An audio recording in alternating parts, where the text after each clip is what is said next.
Good afternoon, everybody. My name is Stu Gibbon with Post-Glover Resistors.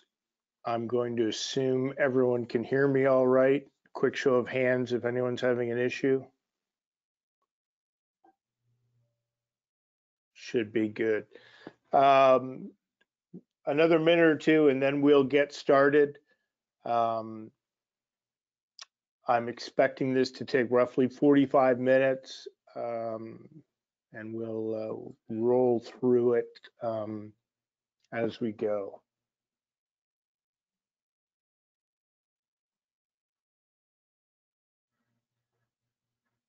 Thank you, Steve, for letting me know we're good. It saves Chris Small from yelling at me.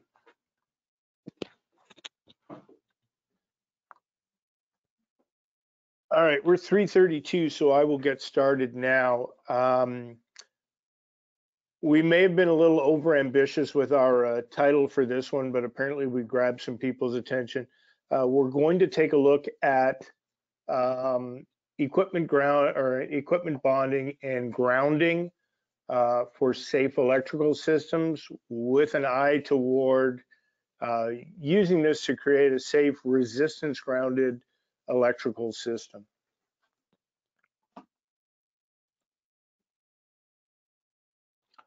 For those of you who have participated in our webinar series previously, my name is Stu Gibbon. I've done a couple of these last calendar year. I've been with Post-Glover now for roughly 20 years. I memorized Ohm's law and gave up after that. I figured if they'll keep me employed for knowing this, then it's a pretty good gig. You will, after this, for having signed up, receive an email with a link to the video of the presentation and a certificate of participation. If at the end of it you decide, hey, I'd really like a PDF of this presentation to review later, to frame, to give to my children in posterity, feel free to let us know. You'll also notice on the right-hand side of your screen where it says questions. You can ask questions during the presentation. Some of them, the moderator, Chris Small, will, if they're straightforward, will likely just answer for you. We will have some time at the end to answer questions as well. And if there's anything we don't get to, then we will email you answers as quickly as we can. For those of you who have more direct questions or questions relating to specific projects, or possibly even grounding related questions that don't really have to do with this presentation, my email's there on the screen. I'll show it again at the very end. Feel free to send anything over and we'll do our best to get you the answers you're looking for. So while we're sitting here on a Wednesday afternoon with our doors closed, trying to be quiet, what are we going to try and tell people we're learning? We're going to take a look at safe grounding or grounding for safety purposes. We're going to take a look at the bonding of equipment, whether that be enclosures or structures. And we're also going to look at how those two then tie into neutral grounding, or what those of us here would normally refer to as system grounding. How am I going to ground my system? We'll take a look at a couple choices, take a look at how those choices and the sources we have available to us may impact how we choose to ground our equipment and why we're doing it.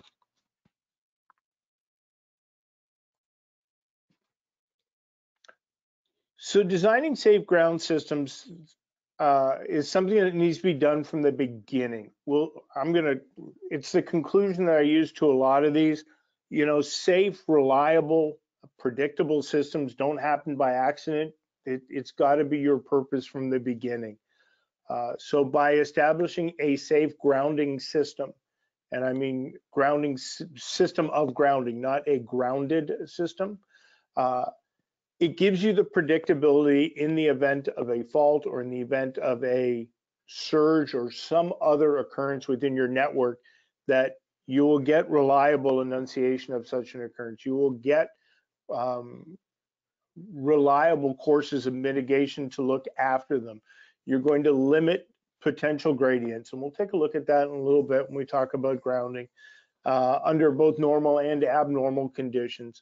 It gives you the opportunity to limit your voltage that could be imposed by an external source, lightning, surges, things that you can plan for, but can't necessarily predict when they'll occur. You need to, in an industrial environment or in a substation environment, stabilize that voltage to earth so that the insulation you designed can withstand it, so that the safety measures you put in place are adequate to look after it. And the other one is very important, obviously, to us as a grounding resistor manufacturer, is provide an effective ground fault current path. One of the issues with ground fault current is it'll go wherever it's got a path. Yes, there's the tried and true mantra of it'll follow the path of least resistance, but it'll actually proportionally follow all paths to some degree. So it's important to know that you've got a system set up to where if there is a phase to ground fault, I know where that current's going to be flowing, I can estimate what it's going to be, and I have an effective means to enunciate both locally and to a central area what that problem is and how, and therefore enact the proper plan for looking after it. One of the things I want to stress right here is my point, or our point in doing the presentation, was to discuss the concepts, to discuss certain practices in grounding, in bonding, in what to do with your neutral. This is not meant to be the end all be all, that if you sit through this 45 minutes, you can go off and design ground grids and you can do soil analysis and you'll, off the top of your head now have cable sizes memorized. There's certain references that are out there, and our point here is to make sure, be aware of the references and then use them when you need them. NFPA, NEC, National Electrical Code, it's got an awful lot of grounding provisions. It gets a lot of definitions. It's also going to give you references to cable sizes that you need for specific applications. The last thing that I want to do in this presentation is tell you, oh yeah, you're good with a number 8 or you're good with a number 6 wire for this. When in your particular location, that's not what's necessary. So obviously make sure you use the correct reference materials,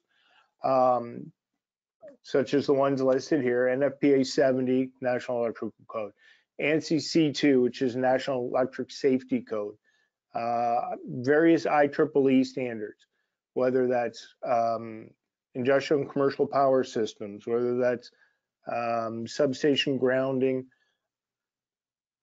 All of these are going to be applicable to your installations based on the type of installation you have. You're going to have to a certain degree, pick and choose through the ones that you need. One of the things that I want to say is just be careful if you're writing a spec, and this is an aside more or less, if you're writing a spec or you are requiring equipment, so you're writing up requirements for that, be careful simply listing NFPA 70, must be in accordance with, or must be UL. Because one of the things you can run into is I can apply any of those and still not give you what you're looking for. So be careful simply slapping a code number or a UL standard on something and assuming, oh, well, it's got UL, I'm safe now. Make sure you do your homework on the equipment or the application to make sure you're applying the right one.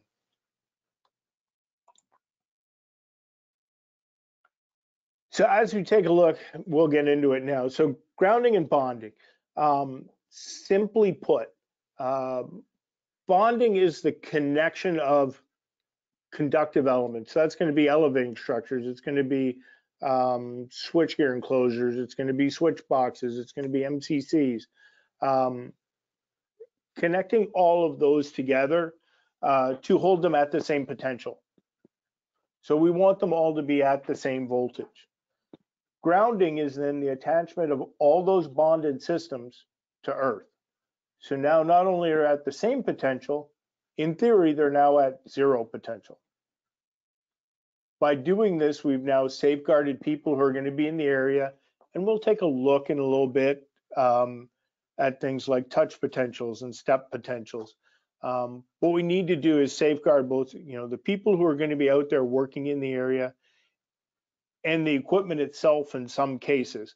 It's great to specify insulation levels, but if you can't control the voltages that's going to be seen by equipment, the insulation level may not be adequate based on what could be out there.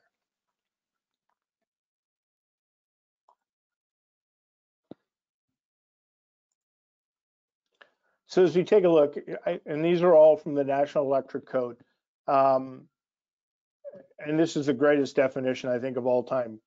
Ground is defined in the National Electric Code as the earth. I think more two-word definitions are better as we move forward. This is assumed to be having a potential of 0. So basically, we tie things to earth, potential of 0. We can now reference off that. We can specify insulation levels. We can use them as reference voltages for various electronics. We've got a known quantity. Grounded is defined as connected to the earth. Seems really straightforward. For this presentation, the most part, we're going to be talking about equipment and not neutrals. So I'm not going to go into things like, solidly grounded or ungrounded in that term.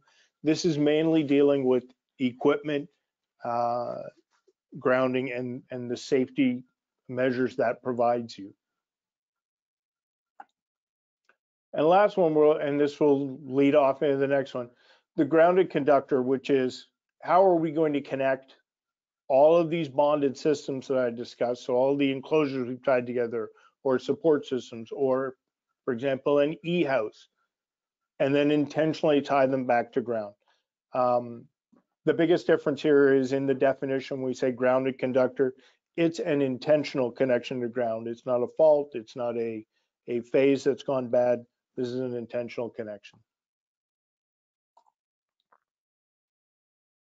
So if we start at the very end of the process, and I looked at this a couple different ways and tried to decide how best to go through it. But if we start at the very end, grounding electrode, this is how we can tie all of our systems to ground and achieve that 0 potential.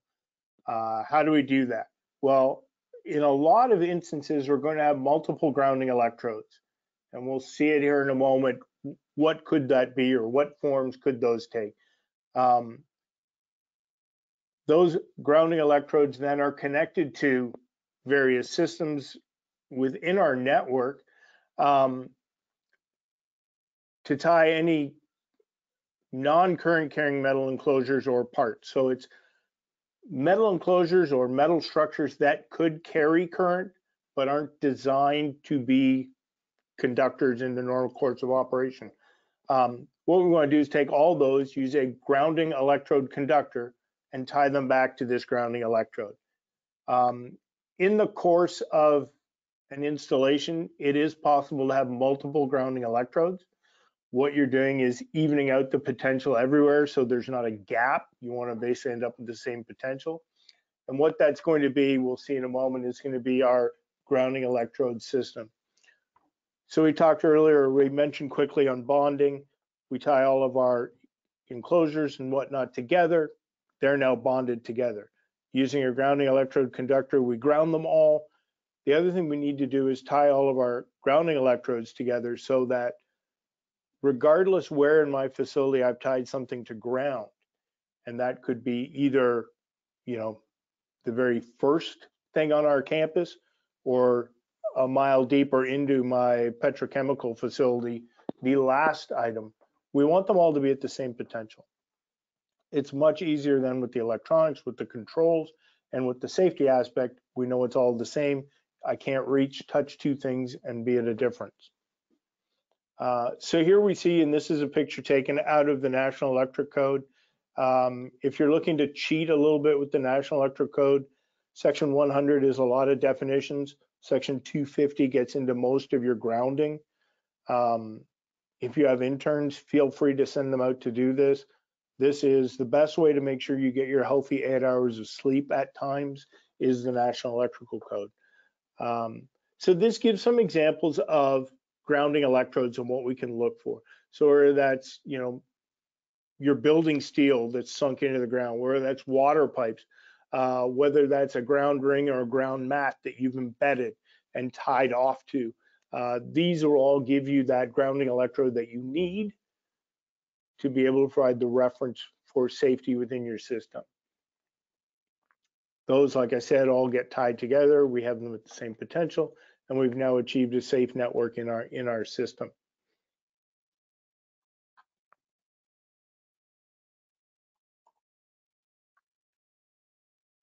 We'll take a moment now and run our first poll question.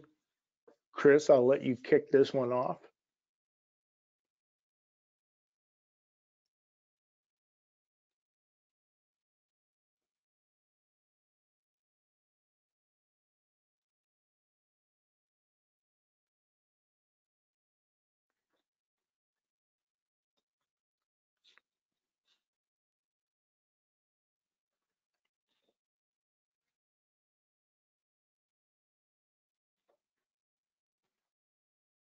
All right, Stu, it looks like we have 83% of people are here because they like electrical safety. Not surprised. 12% is, which includes me, is I need the, I'm just kidding, I do both actually. We should have had a both category, but I need the CECs. And then 4%, that's probably Steve. He's court mandated, so. Outstanding. I'm going to be honest. I appreciate the 12% who are honest and say I need the continuing education credits. And just so you know, it's a totally anonymous poll. I can't see who answered what, other than Steve and his court mandated issues. So when we've talked about grounding, the actual, cabling of a bonded system to ground. When we're talking about equipment grounding, and I've talked around it a little bit, what are the objectives of equipment grounding? Well, if I tie all my enclosures and all my structures together, and again, that could be switchgear boxes, service boxes, electrical junctions, could be switchgear lineups, cable tray, that kind of thing. If I hold them all at a potential and then tie them effectively to zero, I've reduced my shock hazard to personnel. It doesn't matter what they touch or where they touch. They're not touching anything with voltage live on it on purpose. I also want to, through this, be able to provide enough capability. So I want to size everything large enough that I can carry ground fault current without melting something, without burning something, without creating another hazard. Because if I can successfully carry this to ground, get it back to a source, get it through something that's providing me with enunciation, I can sound an alarm. I can safely enact a protocol to, hey, find the fault, take care of it, to trip this fault offline, and therefore dispatch people off to look at it and take care of it. But if I don't have that adequate current carrying capability, now I've got another issue, and I have a potential problem for anyone who's working in that area. Lastly, provide the low impedance return path for ground fault current. Like I just said, you want to have a reliable way to know that I have this much current in my system. It's a ground fault. It's traveling back. I have so many seconds to trip this offline or sound an alarm to let people know what's going on. So part of our equipment grounding is such that if there's a cable in a cable tray, the insulation wears off, it touches the cable tray. I need to make sure that that cable tray is grounded, is bonded and then grounded with the cables of sufficient ampacity to allow the current to reliably flow to ground, or however long my protection scheme is designed to hold that in place. So when we look at, that's why we're grounding equipment. So if we look at what the requirements are, they all need to be hooked together, like we said at the very beginning, to be able to limit the voltage rise to ground on these systems. you want to have it low enough that it's not an issue for someone working in the area, either touching the equipment, touching two pieces of equipment, uh, walking through and having the equipment cause different voltages within the ground they're sitting on. If the system were grounded, meaning the neutral of the system, and I'm trying to avoid this one a little bit today, the connection should be made by grounding the equipment ground conductor, which is what we're using to bond all these systems, back to the grounding electrode. The big thing is you've actually got to run a grounding electrode conductor to tie them all together and not just rely on the ground itself to be that conductor. This provides a much more reliable means of maintaining that voltage across the system and maintaining the consistent voltage difference between parts.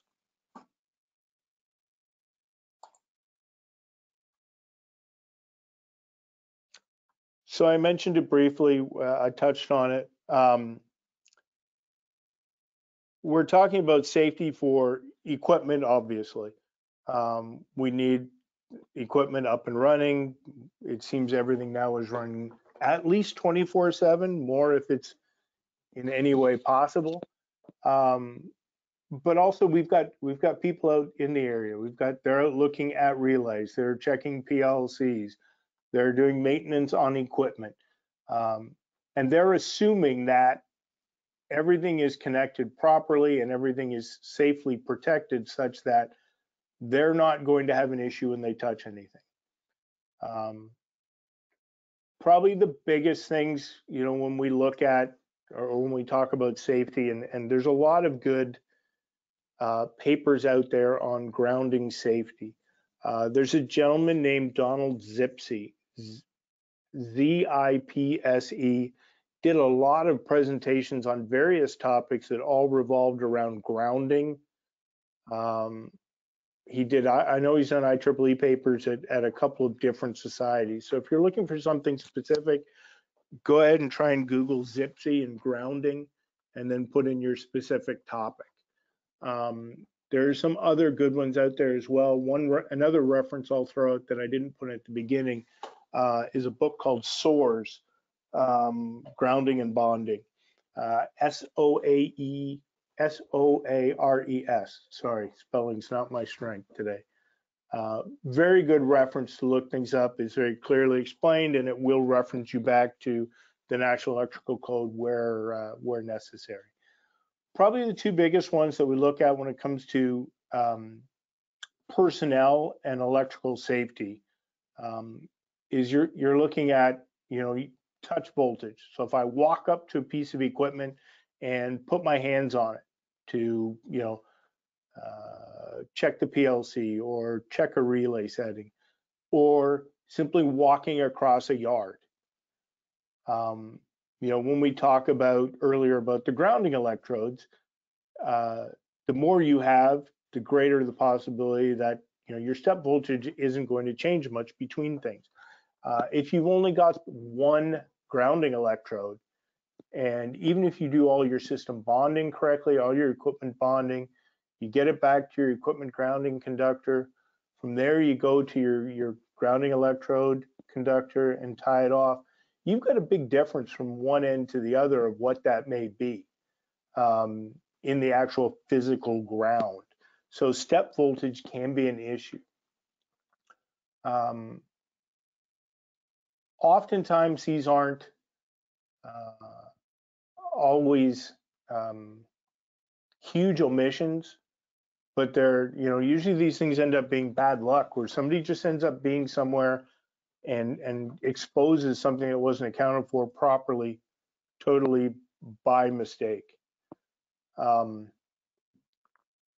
I said, the two biggest ones that we look at are your step potential,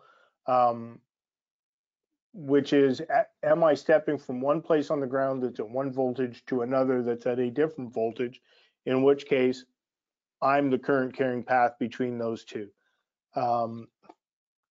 I'm not going to get into all of the resistivity of humans, or how many milliamps it takes to do how much damage. As a quick reference, dry human beings can be anywhere between 1,000 and 60,000 ohms of resistance to a situation like this.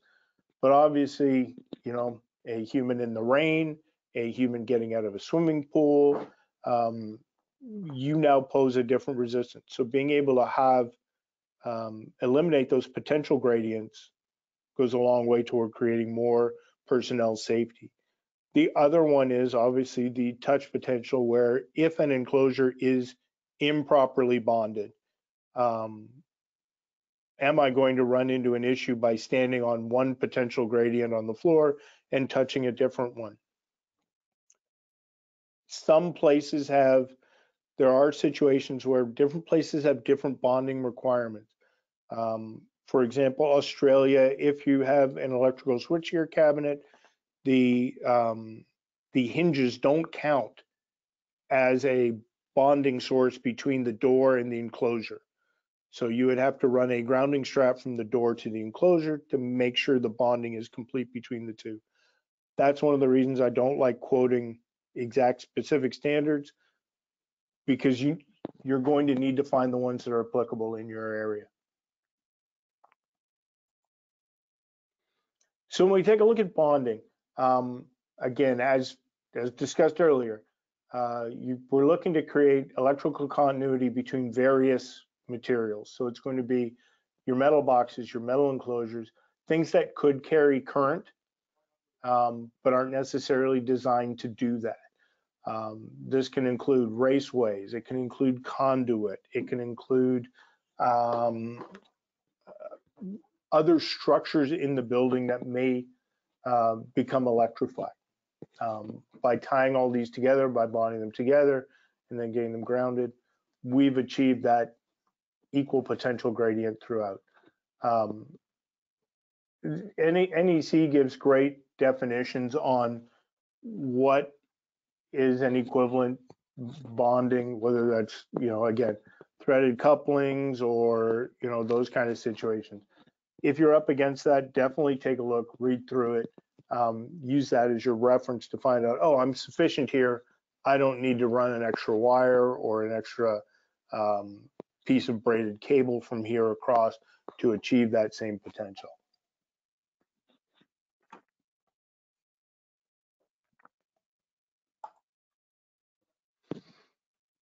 Some of the more defined bonding jumpers or bonds that we're going to find in the system. The system bonding jumper, that's going to be on your utility side. It's typically in your step-down transformer. If you have a separate source, it will have its own system bonding jumper.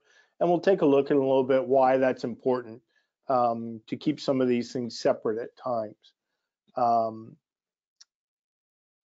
We're going to end up with, our supply side, which is on your utility side of the service, but not usually on your first set of switchgear or your first main breaker. That's where you're going to be looking for those supply side bonding jumpers. Equipment bonding jumpers are going to be present ideally in every piece of equipment, such that we're maintaining them at the same potential. Now, we talked earlier, or we went through some of the, what are some of the possible areas where personnel can get injured? And one of them is the different potential gradients or the different voltage levels that could be present in the soil. I'm not going to go huge into it. There are people much more skilled than me at discussing, step potential and what it means. And but one of the things to keep in mind is you could be doing your best to make sure your bonding is done a certain way, or make sure your grounding area, your grounding options are set up properly. The soil itself that we're using as ground, it can be a heck of a wild card. So whether that's, and as we see them, whether that's the makeup of the soil, whether that's the temperature of the soil, obviously the conductivity of the soil or ground that you're sitting on is going to be much different in Alaska in January than it is in Alabama in June. The soil type itself is very important as well, because obviously, you know, the less contiguous it is or less homogeneous it is, the greater the chance your resistivity is going to be a lot higher. So that's going to need to be taken into consideration as well. There are a lot of software programs that you can use to help design effective ground grids. They will take soil types into consideration. It can be an iterative process to do these because you've got to take everything into account. Again, moisture is another issue. Obviously, wet ground, much more conductive than dry ground. What we're looking to do is, and this is from, I think, the very first slide on it, we want a reliable system. We want a predictable system. So if we need to design to overcome my soil conditions or the climate that I'm in, it's something that should be taken into consideration.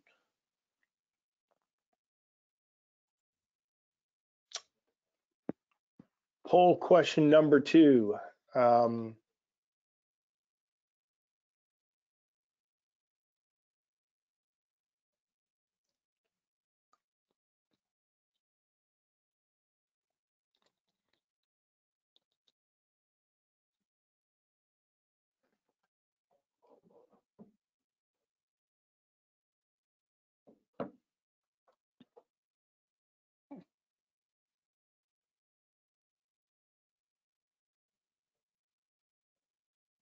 All right, Stu. So for this question, I will like to say something real quick.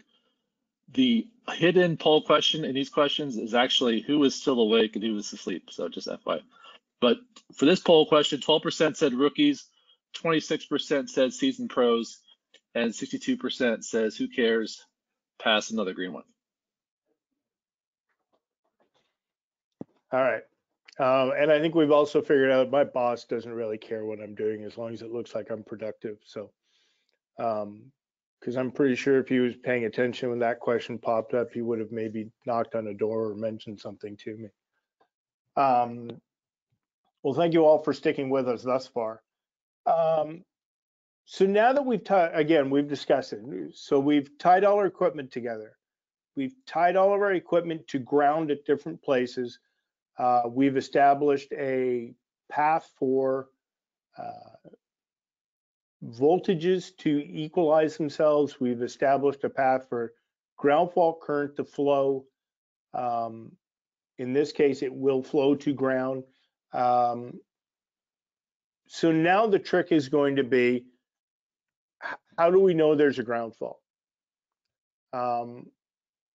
If you, and now I'll step into it, if you had a solidly grounded system, theoretically, you could simply use your, use a CT in the neutral. You could use your phase relays, your phase protection or your feeder protection relays.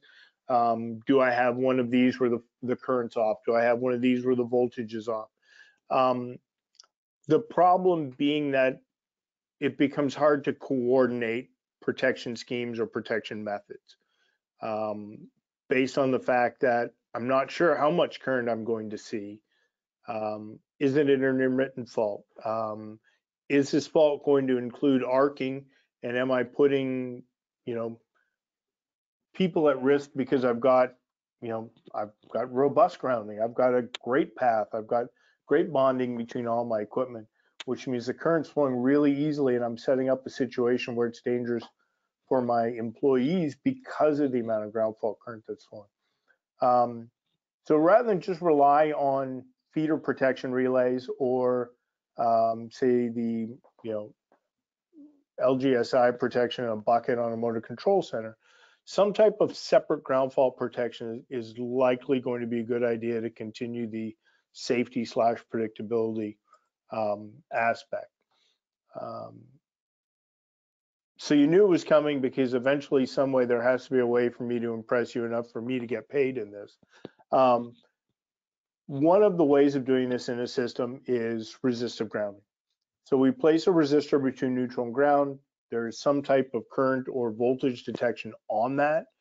When I get a ground fault, I get a ground fault in a, we talked about, cableway before, or raceway.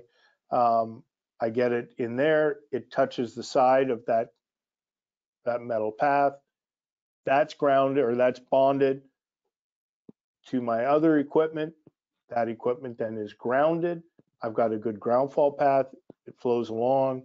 It comes back to the neutral of the transformer or the generator. The CT alerts me that I've got a ground fault, and I know what's going on.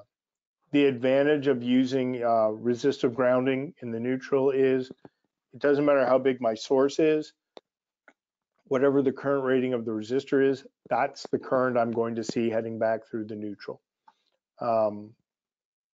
It's independent of the size of my transformer or how much is actually active on my transformer at that point. So it's a very reliable and predictable means. Depending on the time delay that I have on that grounding device, so depending on what duty cycle I've got it set for, that allows me then to make decisions on what to trip offline. Do I shut everything down? It allows you to do selective relaying to not only protect your people, but also protect equipment and processes for maximum profitability. So a really quick review, because I'm sure if you're watching this and you found it on our in our emails to attend today, you've seen something on resistance grounding at least once before. Again, the advantages of resistance grounding is you're going to limit your ground fault current to a predetermined amount. Whatever my resistor is rated for the duty cycle is rated for, that's the current I'm going to see. Reduces my arc flash hazards by ideally keeping the energy low enough that it won't propagate a fault. By having a predetermined amount of current that can flow, I always get reliable results. It makes it easy to set my relays. You can see here in the picture to the left, you've got the enclosure. That's then equipment bonding jumper to ground, so that, for example, if the ground fault happens in this enclosure, it goes to ground, it follows the bonding jumper to ground, and then comes back through the resistor. The fault will always try and go back and find its source. I can then alarm, dispatch, shut down, whatever the process preference is for this type of setup. This is normally where I'd say something like, raise your hand and tell me if you already know this, and I'll skip over it. But since nobody's raising their hands, real quick, low resistance grounding. Again, typically we're looking 5,000 volts and up. It gives you up to 10 seconds. We all know that typically it'll give you up to 10 seconds. Most people are going to have their relay set much quicker than 10 seconds. But in theory, they're all designed to run for 10 seconds. What that allows you to do is then use your feeder protection relays or breakers to identify where a fault may be, shut it down, and leave the rest of your system running. Now, one thing I'll bring up here, and we have touched on this in a previous webinar, so if you want to go take a look on, say, the YouTube channel and find it, in the beginning, I tried not to put dates or revision levels on some of those standards I listed. And the reason why is when some of these standards change, sometimes it's small typographical, we're changing a font size, something that's not overwhelmingly large. But for example, when they changed the the grounding resistor standard last time, one of the things they changed was how much the resistance value can change on a grounding resistor over the course of its operation. So in the case of a 10-second grounding resistor, how much can that resistance change over 10 seconds? And in conjunction with that, how much can the current flowing change as well? So under the old standard that was last enacted in 2015, if the resistor had a nominal nameplate rating of 400 amps, at the end of the 10 seconds, you'd have 333 amps. That's because as the resistor heats up, the resistance goes up, the current goes down. So in that situation, had you set your relays for 300 amps, guaranteed you'd be fine anywhere from 0 to 10 seconds in the operation cycle to know that, yep, I'm alarming, I'm good to go. In the new version of the standard, the 2022 or the 2020 version of the standard, that has changed from a 400 amp nameplate rating at the end of 10 seconds is now down to 240 amps. So depending on how quickly you want to take this offline, or depending how long you want to leave your resistor in there, you've got to be aware of how much that resistor is going to change in rating. Because in that one, had you decided, oh, you know, it's a 400 amp resistor, I'll set it for 375 and 5 seconds, it's entirely possible that the resistor would heat up, the current would go down, you would never hit your 375 amp, you know, trip point, and you'd actually end up just frying the resistor because you left it in too long. So please always check not only which standards are applicable in your area, but find out what the latest revision is of that standard to make sure you don't accidentally miss something that you weren't expecting. So we all know high resistance grounding as well. High resistance grounding typically found under 5 kV. There's not a lot of applications at 10 or 15 kV. The biggest difference in contrast with low voltage or low resistance grounding is if you get a ground fault, you can keep operating. So depending on your facility, you have the ability to keep going until you either find the faulted area and shut that down, or keep going until a more safe or cost-effective shutdown period occurs. Steel mills don't like to be cooled off mid-flow. Drug companies probably want to finish off a run so they don't throw out an entire batch. These are some of the advantages it will give you. The other one is if there's a single phase to ground fault, the current is held low enough that you can't have an arcing event caused by that phase to ground fault. There isn't enough energy there to propagate that and keep it going.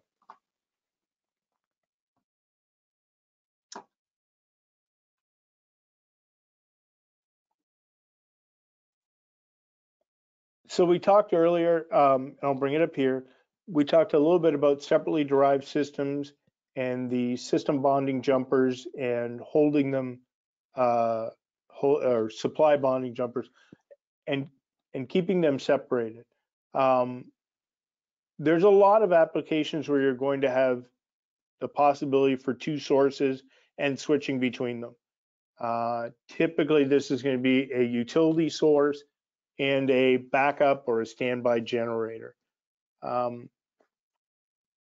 Backup and standby generators, you have the, you know, throughout a year, you're going to have 3 or 4 times where it's going to have to be exercised with a load bank. When that happens, it probably needs to be connected to a resistor just for safety.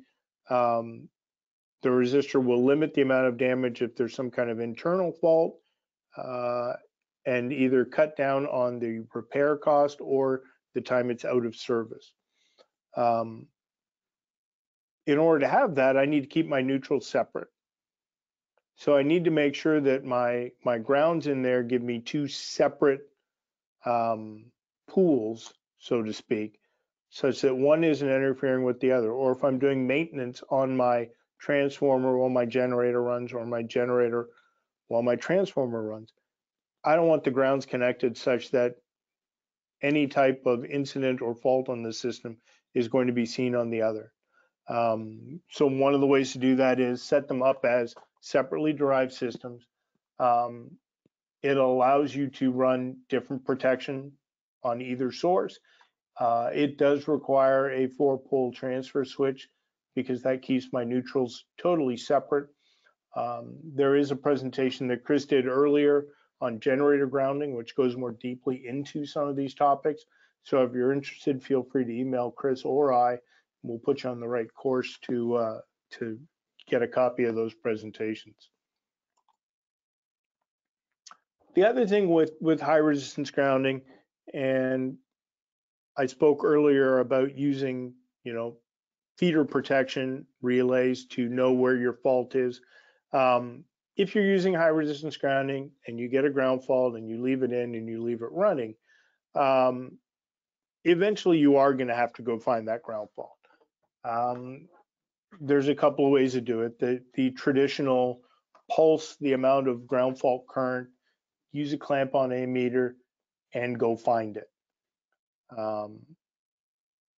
Which sounds really easy to me as I sit here in my office, not on a shop floor with miles of cable and locations to go find these on. Some people have tried or are using their phase relays or feeder relays to tell them, okay, look, if I've got a ground fault, I have two phases that are at full phase voltage, and I have one that's at zero. It's now tied to ground because the phase is grounded. So you can use those to narrow down where this issue is. Some people have used on it, such as an MCC or a switchboard, the protection that's built into the individual buckets, whether, is there ground fault protection in there? That works well in some applications. It sometimes relies upon the accuracy of the relays or the protection that's in the individual, buckets or switchgear cubicles.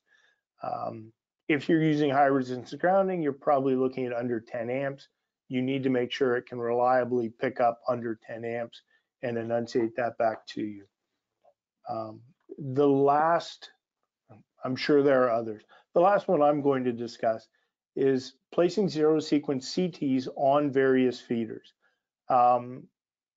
You can place one on each depending on cost. You can place one on the critical ones if you need. And what that does is you get dual enunciation of a problem. So if you get a ground fault, your HRG unit will tell you about it. The zero sequence CT will then be able to tell you, hey, this feeder has a current issue, likely a ground fault. So now you get two of them and you've narrowed it down to what that feeder is. You can go check whatever that feeder is providing power to and find out what the issue is quickly and efficiently. And then, of course, operations can make a decision on what that is. We're seeing more and more applications that employ zero sequence CTs on feeders. There's a couple of reasons why I believe. One is increased focus on safety. The other issue we run into is there's a lot of Johns and Nancys who've been with companies for 20, 30, 40 years. And when they leave, a large chunk of knowledge and experience goes with them. And based on the phone calls that we get here, there at some places there's a bit of a gap. So by automating some of the legwork, going out and finding it, going out and tracing these faults to find out where they are, by using zero sequence CTs, you can cut down on putting people out on the floor running around trying to find it and get them pre-directed to a certain area.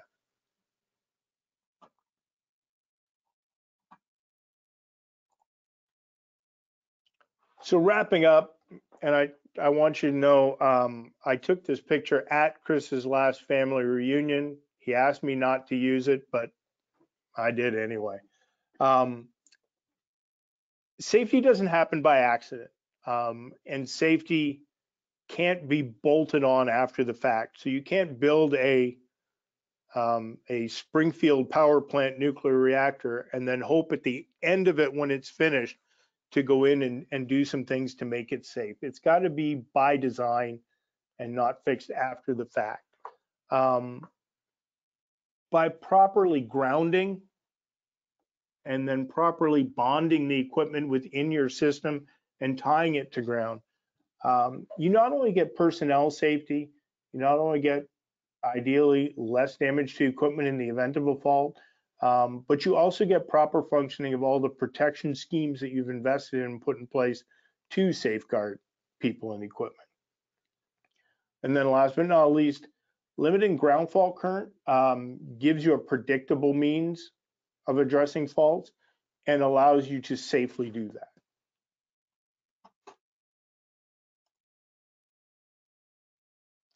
So once again, I've given you, this is my email address. If there are any specific questions that you have, if there's any queries that you're wondering about, or if you want access to previous presentations, we can either send those to you, or you can also go, we've got a YouTube channel.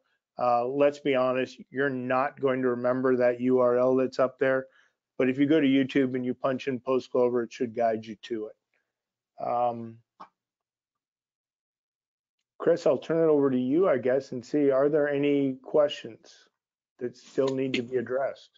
Yeah, there are a couple. What I think, there's a couple that are kind of involved. So maybe if you don't mind, Stu, since I've been looking at them for the last 20 minutes and I'm just going to read them out here right now. I'll start and then maybe you can add if you want. What if the resistivity test on the soil is poor? I would say, and like I said, Stu, please add if you want to, but I would say there's a few things you can do. And there may be more, to be honest. I haven't, as an engineer, I've actually gone out in the field and done this. So I'm sure there's some field guys that have some other ideas, but essentially you can increase the diameter of the ground rod. That's one possibility. The other is you can increase the depth and the length of the ground rod. And to go into more detail, you talk about equations, and we might have some resources to be able to show you in terms of not, or to, I should say, direct you towards. You could add like Stu mentioned already, you can add multiple points. That's going to help you. And then you can also chemically treat the soil.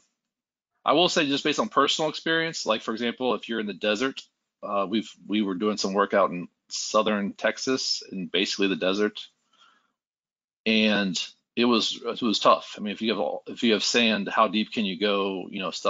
Start answering questions like that. We were able to high resistance ground that system, but they're solidly ground. There's just connection to the soil itself was not very good, so we had to get creative. But those are the kind of the basic ideas that I have. I don't know if you want to add to that, Stu, or. No, I mean that you're kind of covering it. There's obviously mediation techniques with the soil, the laying of more ground grids within the soil to improve your chances that way. Obviously, for us being resistor manufacturers, specifiers, engineers, most of the site work is done before we're called in to participate. So we're not usually privy to a lot of those sessions. But I wouldn't be surprised, and I'm not sure who asked the question, if we can track someone down through this network who'd be willing to discuss it more in detail. Appreciate it. So the second question, when is it not okay to use building steel as a grounding conductor? I would say, first of all, Roger asked the first question and Alfred's asking the second question. So that is a hard question to answer. One thing when the NEC comes into play, we have to be really careful how we define things, because they use language very specifically, and in my opinion, it's not intuitive all the time. So you need to understand the definitions. Is very important when it comes to grounding. Stu went over those definitions already. But I would just say, just to generalize it, not talk about this for another 10 minutes. Once Stu talked about 250, I think starting at 0.80 and maybe to, I don't know, maybe 0.86, that's roughly where I would look.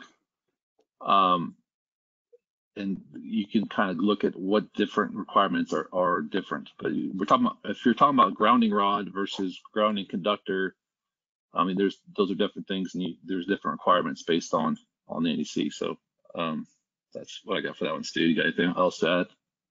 No, and it's going to sound horrible to both Alfred and Roger. I'm going to deflect that one all day back to NEC to make sure I don't say something erroneous or misquote the text in something. There are some cases that are mentioned.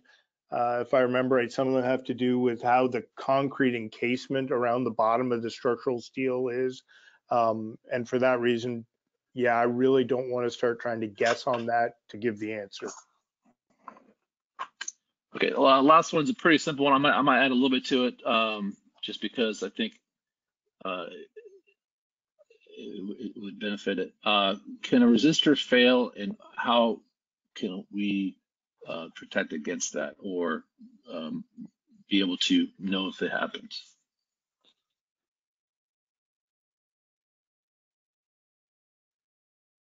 Do you want me to do that one, or? Oh, sorry. Yeah, I'm sorry. The way you phrased the question, it sounded like you're doing it. Yeah.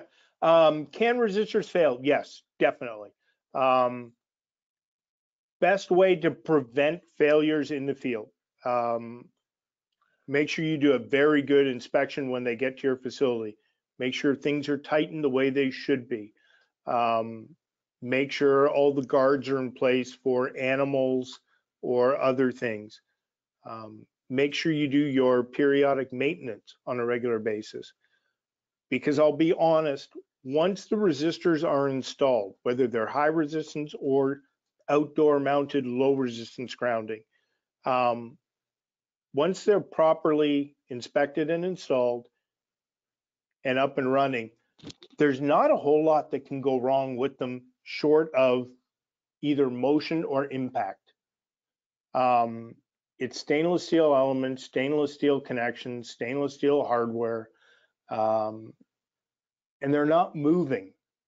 So there's been a lot of, probably not in the last 5 years, but say 10 years ago, there was a lot of pressure on manufacturers to use resistance grounding monitors, which made perfect sense in their original application, which was in mining applications where unit substations could be dragged over, several miles and reinstalled somewhere, and you've got a cable tail dragging behind it.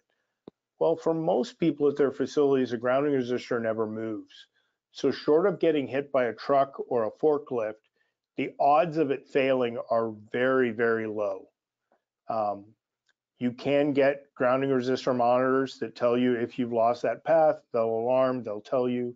Most high resistance grounding comes with that now, which is simply a matter of they're protecting processes that are worth millions of dollars. So the minor investment on the insurance is easily worth it. Chris, if you had anything else to add, jump in, please. No, that's great. Yeah, I would just say make sure that you can monitor it. All those things that were perfectly valid, and just make sure you can monitor it so that you can do something about it if something else should happen. Just out of personal experience for the last 12 years, there's been several issues with installation. Once those issues are fixed, then I've never actually seen a resistor fail. There was one time when a literal mining application where they literally dug up the ground, but besides that, I've never seen anything like that happen. So, and that's all, Stu, for the questions. All right. Yeah, I cheated, popped them up in front of me as well. Thank you, everyone, for your attendance. I greatly appreciate it. If you have any other questions, reach out to us. We'll be in touch to get you copies of the presentation, a link to view it. If you need education credits, let us know. We'll make sure that all gets looked after. As it stands, everyone have a great afternoon, and I hope you safely enjoy St. Patrick's Day next week.